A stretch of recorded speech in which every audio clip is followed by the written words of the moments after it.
एक patient fever और severe body pain के साथ ओपीडी में आया। उसने बोला, डॉक्टर एक स्ट्रॉन्ग पेन किलर दे दो, लेकिन डॉक्टर ने मना कर दिया। सिंपल सा पेन किलर और डॉक्टर ने मना कर दिया। आखिर ऐसा क्या रिस्क था? एक मिडिल एज पेशेंट क्लिनिक में आता है। 2-3 दिन से फीवर था, पूरा बॉडी पेन था, वीकनेस और हल्का डिहाइड्रेशन। पेशेंट अनकंफर्टेबल था और क्लियरली रिलीफ चाह रहा था। डॉक्टर कुछ स्ट्रॉन्ग दे दो, जल्दी ठीक होना है। नॉर्मली ऐसे केस में लोग एक्सपेक्ट करते हैं आइबुप्रोफिन, डाइक्लोफिनेक, क्योंकि ये पेन से फास्ट रिलीफ देता है। अब यहाँ पे कंफ्यूजन स्टार्ट होता है। पेशेंट्स का लॉजिक सिंपल था, पेन है, स्ट्रॉन्ग पेन किलर लो, रिलीफ मिल जाएगी। लेकिन डॉक्टर हेजिटेट कर रहा था और NSAID प्रिस्क्राइब नहीं कर रहा था। जब पेन किलर काम करता है तो डॉक्टर ने उसे अवॉइड क्यों किया? क्योंकि ये सिर्फ पेन किलर का केस नहीं लग रहा था, बल्कि एक पॉसिबल वायरल इन्फेक्शन में भी डेंगू हो सकता है। अब समझते हैं NSAID का रोल। NSAID non steroidal anti inflammatory drug जैसे आइबुप्रोफिन, डाइक्लोफिनेक, एस्पिरिन, ये पेन कम करता है, फीवर भी रिड्यूस करता है, इन्फ्लेमेशन कंट्रोल करता है, लेकिन ये ब्लड क्लॉटिंग सिस्टम्स को अफेक्ट कर सकता है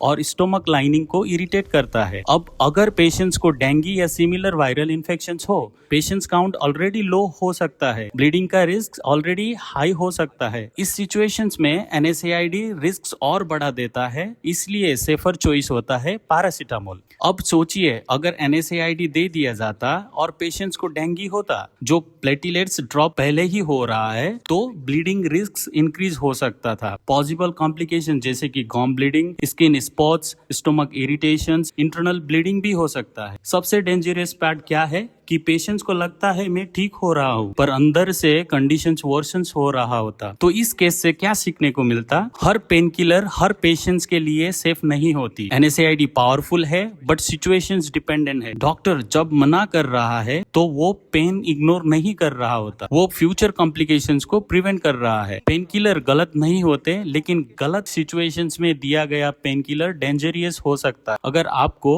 ऐसे real clinical case based explanations पसंद है तो चैनल को सब्सक्राइब करें, शेयर करें, किसी और का हेल्प हो सकता है।